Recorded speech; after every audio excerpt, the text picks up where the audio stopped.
Ladies and gentlemen, I'm sorry I can't be with you in person today, but I wanted to thank you very much for your bravery and your decency in standing shoulder to shoulder with Jewish Australians, with people of Jewish heritage and the Jewish community more generally. We know that wherever the Jewish people have walked in history, there has regrettably been anti-Semitism. It's no surprise that anti-Semitism exists. It's repugnant and abhorrent. And as much as we want it not to be the case that anti-Semitism exists, we need to deal with that reality.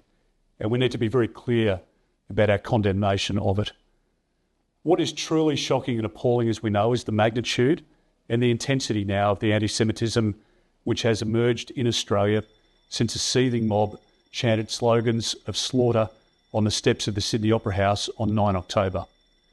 The Jewish spirit of strength, of solidarity and survival has seen the Jewish people overcome subjugation, persecution, dispossession, exile and massacre through the course of history.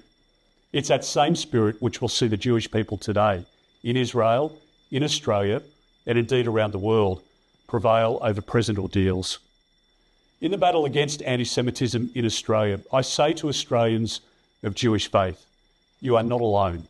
The fight will not be yours alone. The coalition I lead will continue to call out and condemn anti-Semitism wherever and whenever we see it on our soil. We will continue to speak up with moral clarity and to act with moral courage to clear the fog of moral equivalence and moral ambiguity. We do this not only because anti-Semitism is a threat to one segment of our community. We do this because anti-Semitism is a threat to the Australian achievement, to our democratic way of life, and indeed to civilisation itself. After the horrors committed by the Nazis, humanity made a solemn commitment with a single refrain. The forces of civilisation said never again. Full stop. It's our solemn duty to ensure that refrain does not become a never again, which ends in a question mark. It's our solemn duty to ensure that refrain never becomes an again. Never again is now.